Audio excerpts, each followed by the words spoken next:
What's going on, guys? Back at you again with another episode of our bedroom mixing series. Today, I want to talk about drum libraries, programming drums, and I want to specifically talk about the Invasion Kit by Get Good Drums. Um, that's a kit that I have been using for the past maybe 4 or 5 years. I don't remember exactly when it came out. Was it 2018, 2019? I've been using it since it came out, basically. And that's pretty much the only one I've used because I enjoy it so much and I spent so much time getting familiarized with all of its quirks and nuances. So I want to cover that kit today. Let's get right into it. First things first, I have my whole kit. I guess I'll just go over the routing. Some of you guys do just a stereo track for your demos or whatever, but I think that if you want to do something that sounds a little more professional, you have to EQ and compress each different instrument separately to get exactly what you want. So the way that you would do that is you instead of having just a stereo track for your drums, you want to do multi-output so that you have your snare on a separate track, you have your racks, floors, however you want to out these from Get Good Invasion. Um, you can, but um, it's I think a really important thing to have each drum isolated on its own track and then process them accordingly. And then after all that processing and cleanup is done, then you have them up in a bus and then you treat them together. And that's the second part. Um, I'm not going to quite get into all of that. I'm going to do that in another video. Today, I'm just going to talk about MIDI and velocity. Um, but yeah, so I have all these processed. I have parallel compression. I have some reverb on the toms, reverb on the snare.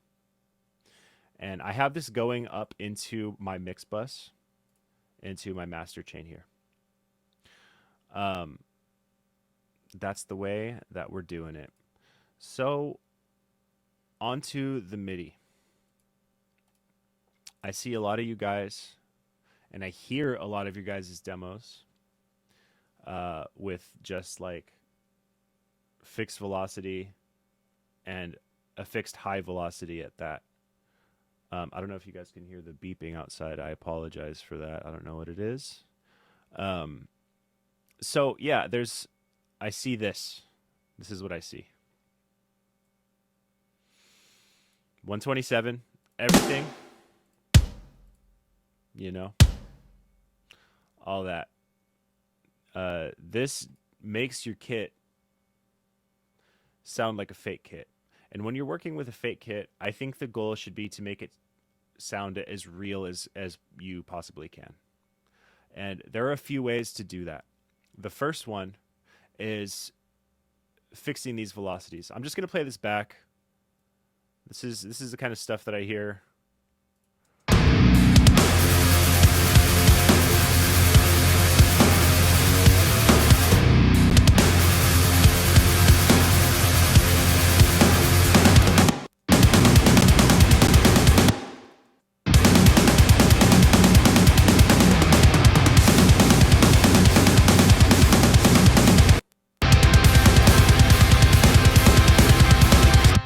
Yeah.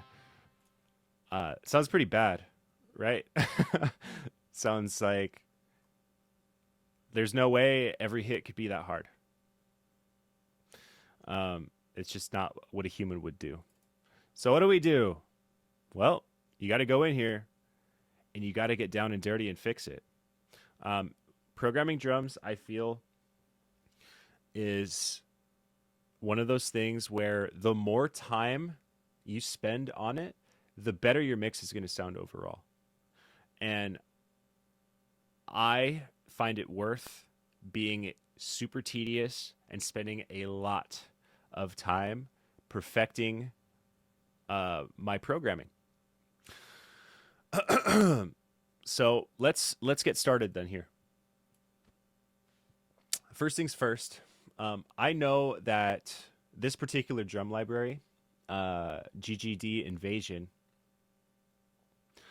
its sweet spot for your main hits, that lives for me around the 100 to 107 range for like the hardest hits.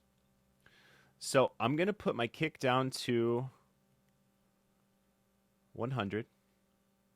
I'm going to solo this kick track really quickly here. I'm going to have it at 127 again.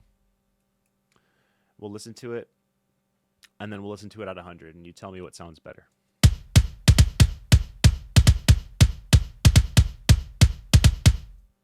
Okay. We'll go down to 100. That to me just sounds like, it sounds really plasticky. There's no body. There's like a bunch of attack, and it doesn't really sound great to me. Here we go. Here's 100.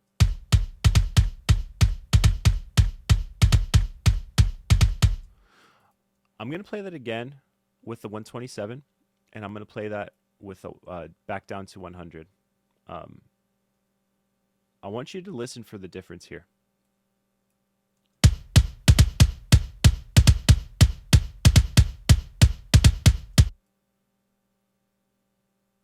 Back down to 100.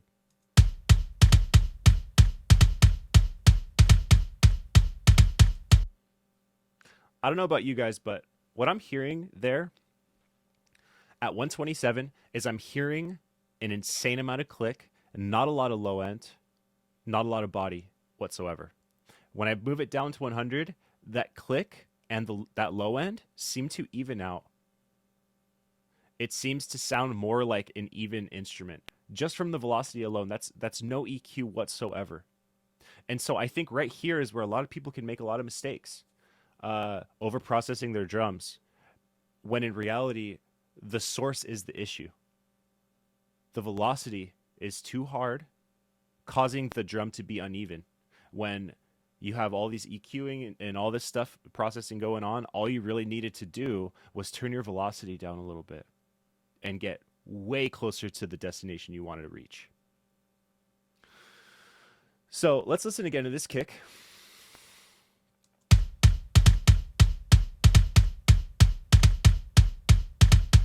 Way more workable to me, but still not quite human, right?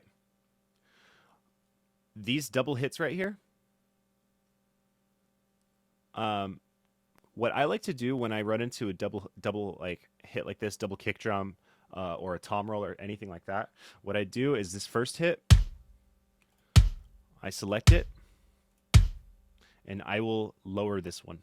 So this is not up to my hardest hit. I'll put this to like, let's see, 85.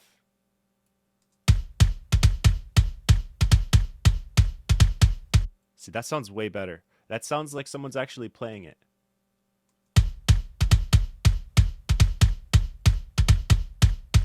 You know? Yeah, we'll leave it there. 83 is good. Okay. So that's the kick drum. Let's see what's up with the snare. I have a sample going with it as well. I'm going to leave the kick in so there's a little bit of context here. So we'll listen to this at 127 and then we'll start doing some stuff.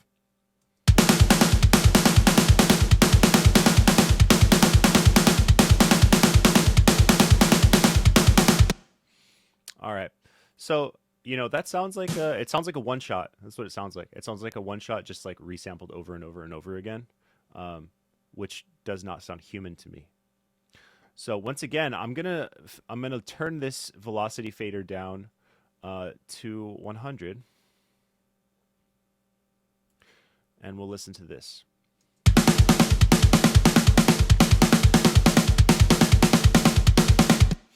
Do you see how you can hear more of the nuance of the snare when you turn the velocity down? You kind of get like the rest of the picture when you turn it down.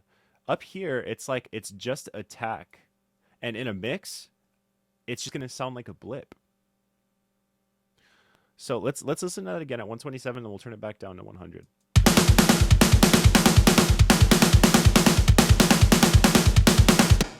Okay, 100.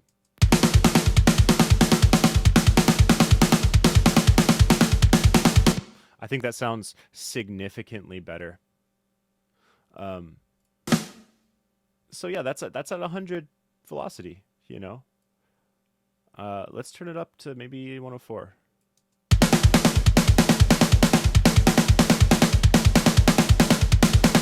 And I'll keep turning it up, and seeing where it starts to kind of go away from me.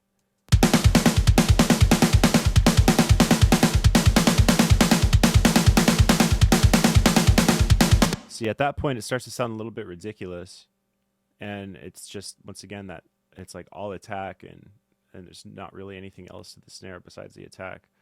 Um, so I'm gonna leave this at 100 for right now. Actually, I'll leave it at 105. I think that sounds pretty good. So now what we have here is a different velocity from our kick to our snare. And you know, sometimes that's just the way it goes. We're going to have a lot of different velocities when it comes to different drums, as we'll continue. But right now, the next step that I want to take is another step with the snare. This section has ghost notes, as you can see. These groupings of 2 are all supposed to be ghost notes. So what's an acceptable ghost note range for Get Good Invasion? Well, let me highlight these.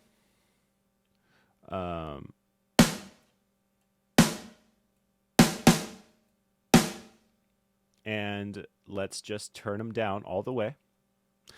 And I'll slowly turn them up in velocity as this plays through. And I'll stop when I feel that it sounds like pretty natural. And then I'm going to take another step further after that. But let's start here.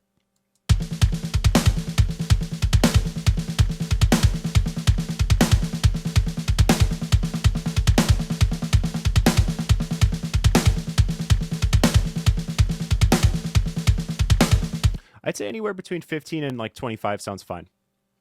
Okay. I think it sounds pretty good.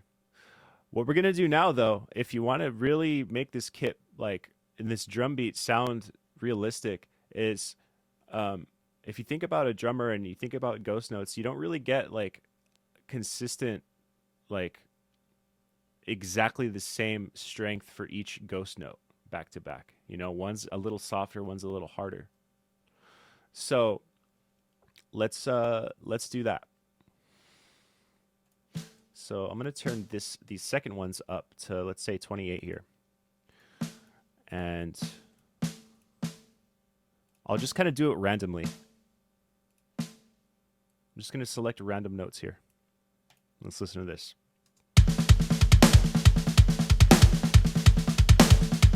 Maybe let's make that one a little, maybe up to 35, right?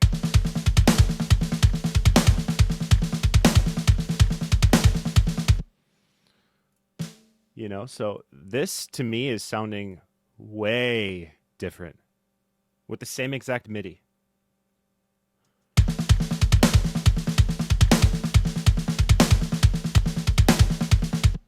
All right. I think that about describes the picture.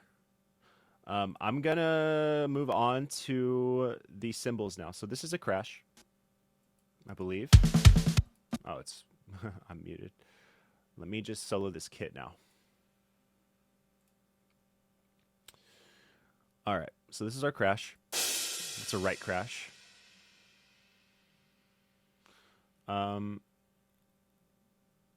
Let me go to a section that has a crash lead really quick here.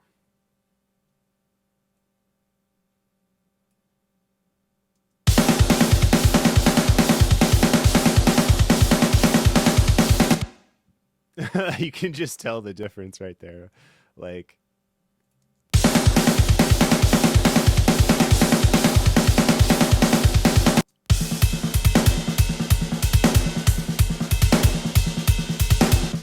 that's already getting, it's such a massive difference just from the kick and the snare. But we're going to keep pushing. I guess since I haven't done the velocities of that other section, I'll just stay here. So we're going to stick with the same principle here. We don't want 127 for this drum library. We just don't need it at all. I can think of, I don't think I can think of a scenario where you would want to use 127 velocity with this library. We're going to turn this down to 100. Actually, let's do 105.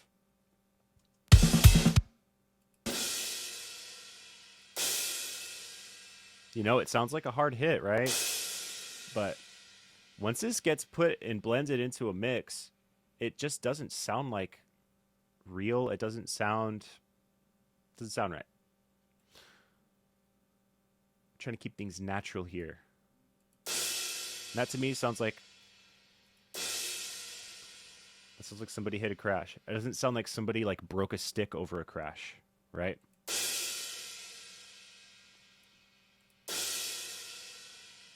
It still has the power, I think. So that would be the crash. I'm going to just select all of these.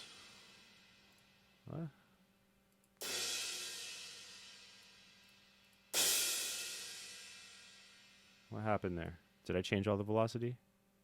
Oh, man, I did. Okay, where are we at? Yeah, 100. Cool. All right. So we're just keeping it 100. Moving on to the ride. This is another this symbol specifically is another dead giveaway that you're using like a fake kit. If you don't program your MIDI correctly, if you don't program your velocities correctly, the ride will give your kit away.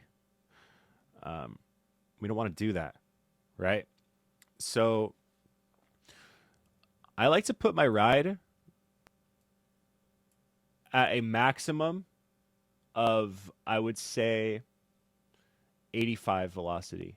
But usually it's floating around the 50 to 70 range.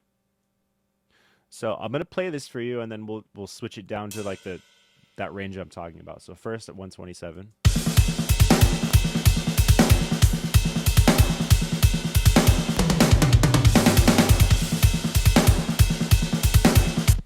Okay.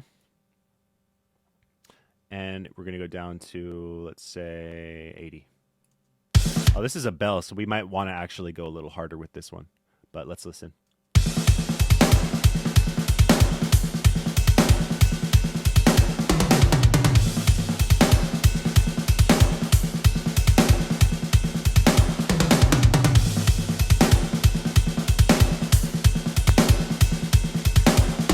Okay, so I like the way that sounds for the hardest hit. But once again, similar to the ghost notes, there are, I guess, ghost notes on rides too. You know, there's those lighter hits that get in there that make it sound like beautiful. There's that variance in there. And that's what we want to go for here. So these double hits here, we're going to make them lower.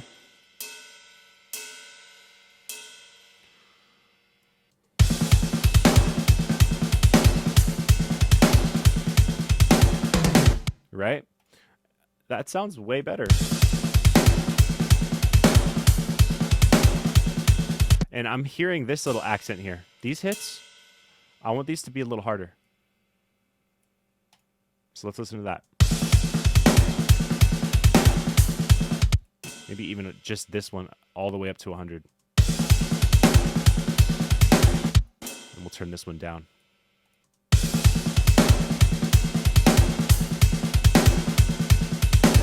Yeah, I think that sounds great. And I'm going to do it again here too.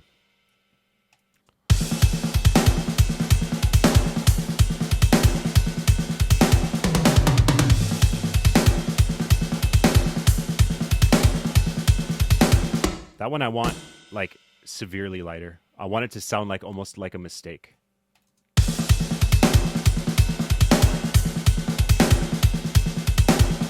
That sounds real to me.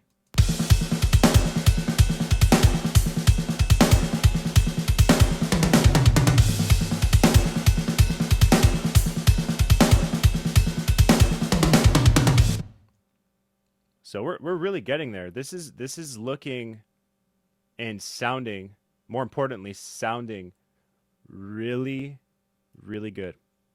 Um, we're gonna go to the toms here. Toms, once again, fall into that shells category where I don't like to go above, like, let's say 107, 105. My hardest hits and my main hits usually sit around 100, and we're going to do the same thing with the toms. So I'm just going to select these. I'm going to turn them down to, let's listen to them soloed at 127, and then we'll listen to them again at like 100. Just a sec. I need a solo. Yeah, there we go. Okay.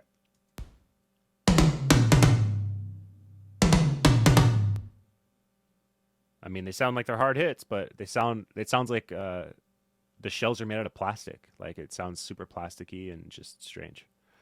Let's move this down to 100.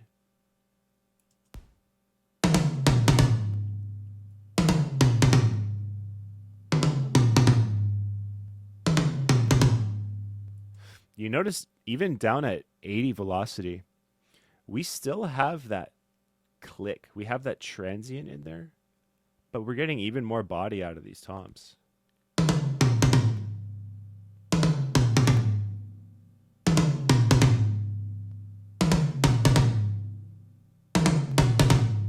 And 100.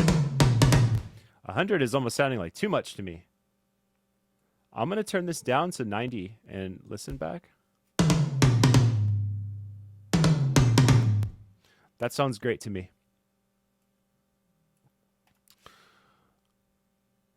Now, similar to, I guess, the ghost notes here, where we have a lighter hit and then a harder hit for our ghost notes. Little tom rolls, you don't get the exact same strength of hit when you're running down the toms on a drum kit. So I'm going to turn these second ones up a little harder so they poke a little bit, just a little bit.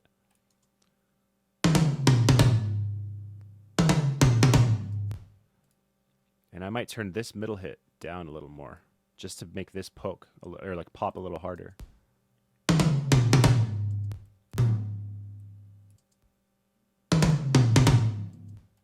See, that sounds good to me.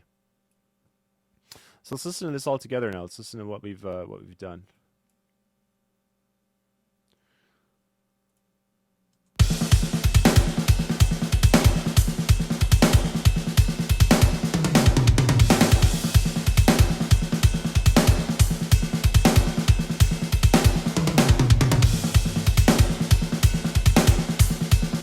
Let's listen to this let's listen to this with some bass here.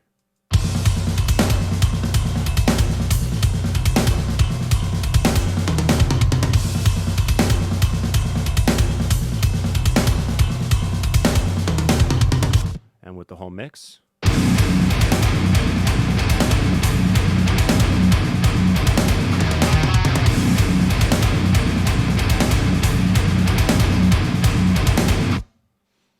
Yeah, so that's sounding really nice. I feel like the kick drum isn't cutting quite enough right now, so I might compensate for that with let's just try velocity and see if it sounds like the body disappears if I add velocity or not while I'm in the mix. Whoopsie.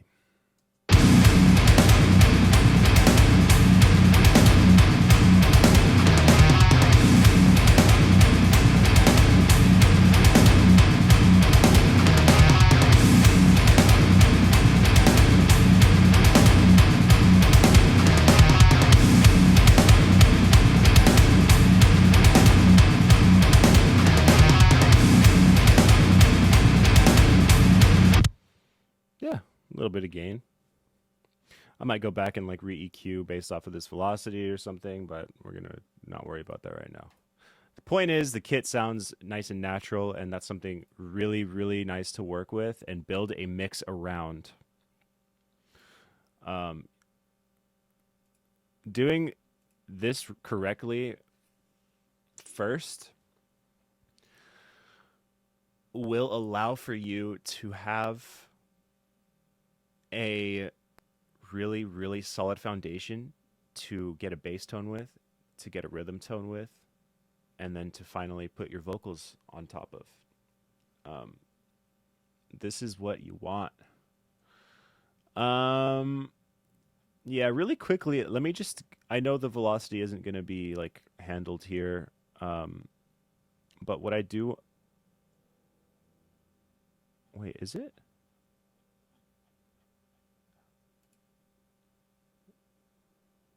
Oh, this is the old MIDI. Okay.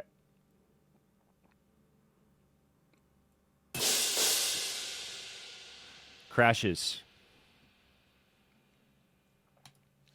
Um, we want these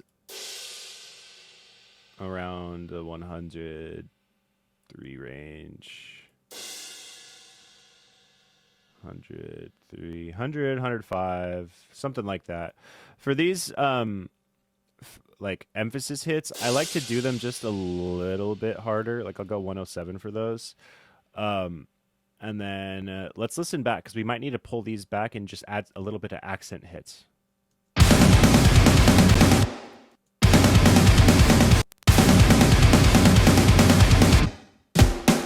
That's killing me.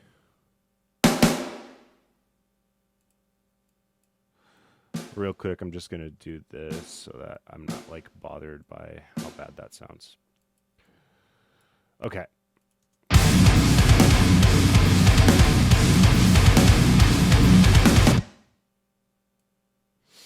Okay. One. So the way that I'm thinking about this is like how maybe a drummer would play this and accent with the cymbals.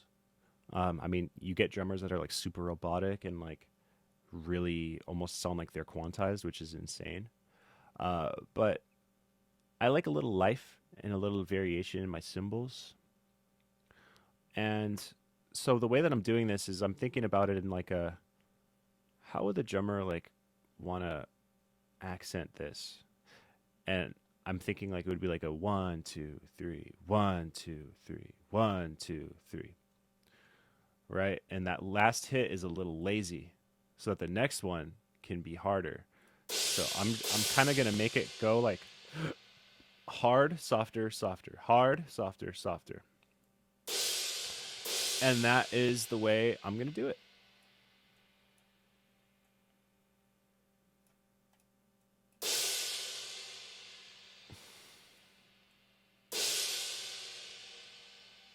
So let's listen to that.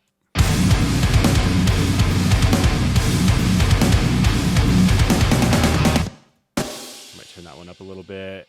I might maybe even go up a little more there.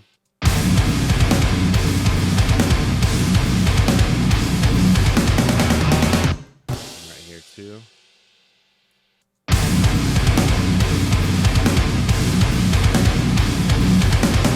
I think that sounds way good.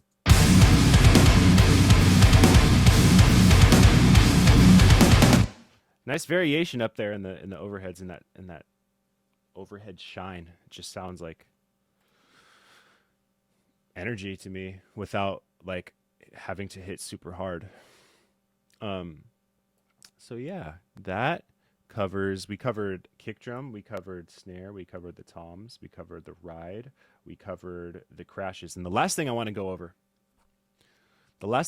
over in this video is the hi-hat. Because that's another giveaway cymbal, in my opinion. So let's go to this verse section. I think it's here. All right, let's listen to this.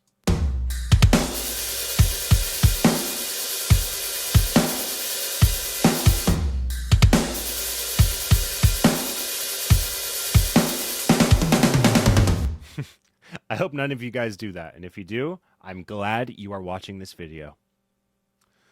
So we're going to fix this. All right. Thankfully, in Invasion, there are a lot of hi-hat articulations in this, and I like to take advantage of those. So the articulations that I'm using are, I believe, open 3 and 4 or 4 and 5. They're the second most open and the most open hi-hat. The second most open hi-hat, I like to make my main hi-hat because you'll notice this specific hit, this articulation, even at low velocities, you still get a good, nice hit through that, right? Down to 13. It's a hit. It's just rattling a little bit. You go to the most open hi-hat here. If you bring it down to like 80, it almost sounds like the other hi-hat articulation at like 30. And if we go down to like 40 here, it just doesn't really sound that good to me. It stops sounding like a hi-hat. It's a little too soft for me. So I like to use this one to accent on harder hi-hat hits. Like if a drummer is playing an accent note, I'll bring that accent note up to this hi-hat articulation. So we're going to set this. I like to set my hi-hats. I like to start around 70. And then I'll see how it sounds. I might need to go lower. It's very unlikely that I'll have to go higher. So let's listen to this.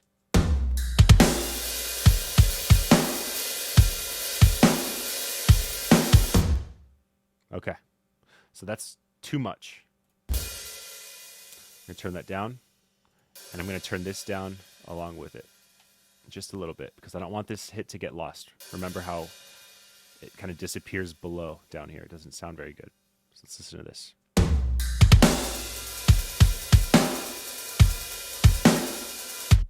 Okay. So while this is sounding pretty close, this hit did disappear. So we're going to keep this one nice and high. We want that's what we want for this hit.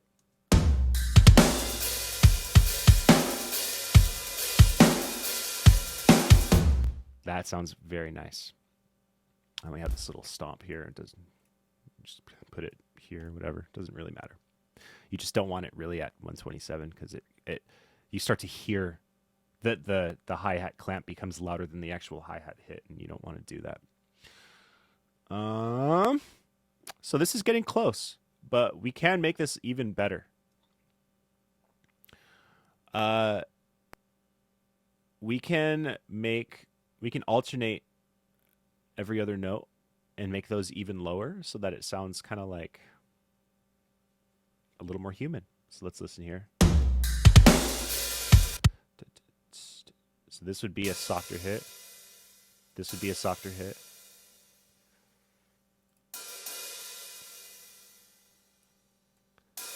These would be softer hits. Right? And maybe I'll tune this up a little bit.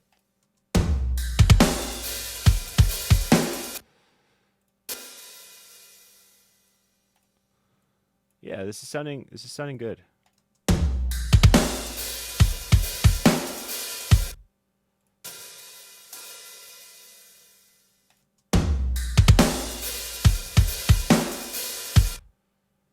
Yeah, I really like how that's turning out. And then we'll do the same thing, just groups of two here. We basically want to like make a little mini crescendo every time it up to that like open accent articulation. That's what I'm trying to do here.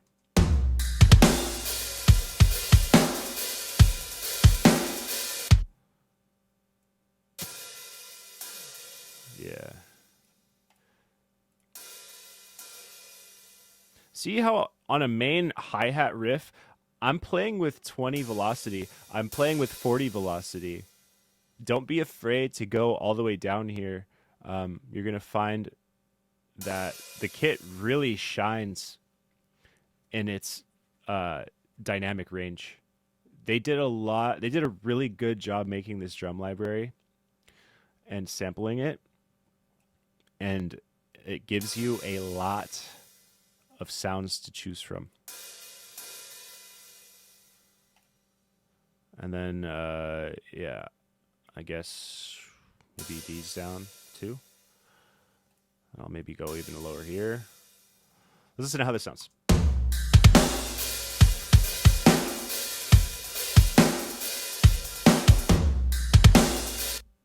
Yeah, that sounds like someone's playing it to me. Let's listen in the mix.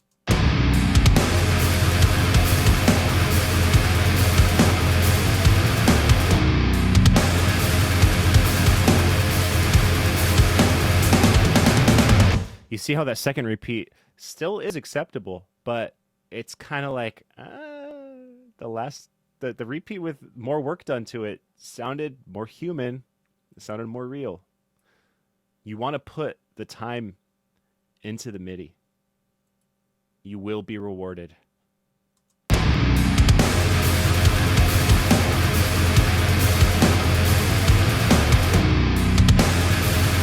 Yeah, I think that sounds super sick. All right, so we went over all of the MIDI velocities, and that is one part, I would say the most important part of making a drum library sound realistic.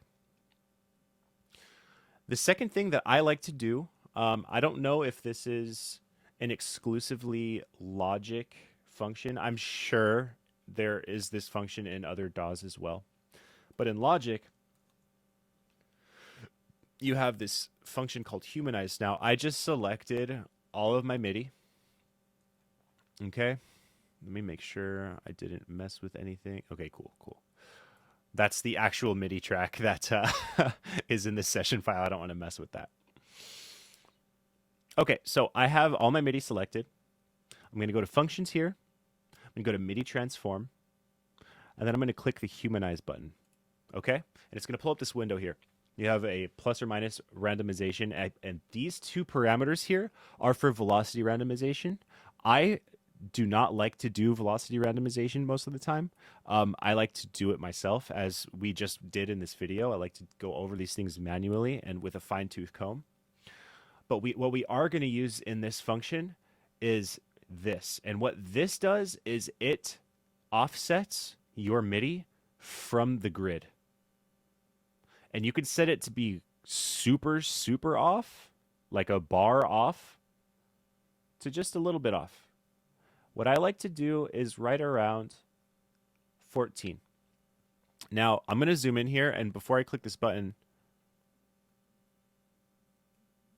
I'm going to zoom in on a little group here of 16th notes. I'm going to click Operate Only, because I already have my MIDI selected. I don't need to click Select and Operate. So I click Operate, and watch what happens to this MIDI right here. It moves it off the grid. It moves it as if it's a performance of a live drummer, not playing exactly perfect to the grid, but nice and tight.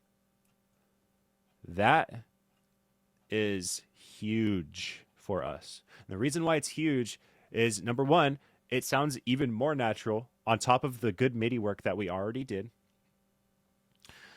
And the second reason is that when you have moments like, for example, a snare and a floor tom build, like cha-cha-cha-cha-cha-cha, that sort of thing,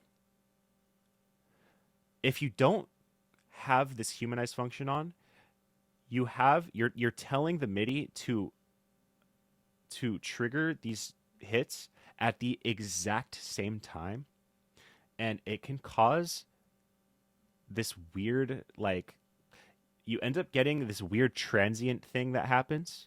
I don't really know exactly how else to describe it. It's just like the transient, it's like almost like a blended thing, and then you end up not being able to hear either of the hits very well. And this eliminates that from happening. For example, like something that I guess would be really common, more than just like a floor tom and snare thing, would be like if you have double bass and then your snare is hitting at the same time. You want that snare to be hitting a little bit off. So like something like this. I'm going to put this up here because this velocity work is done. So we'll listen to this. Whoops. Thanks, Logic Pro.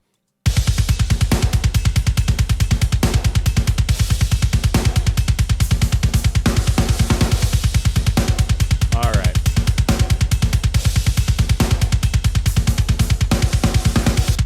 right, so that's not humanized. Now we'll humanize it. 14. Bam. You can see everything offset.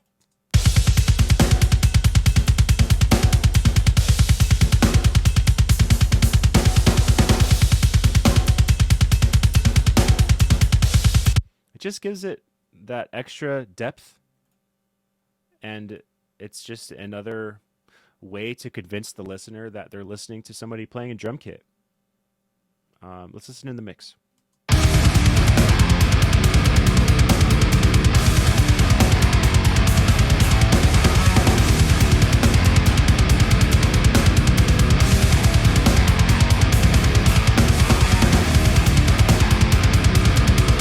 Yeah, that sounds good to me. So these are basically the principles that I program according to and base off of. Uh, they seem to work very well with Get Good Invasion.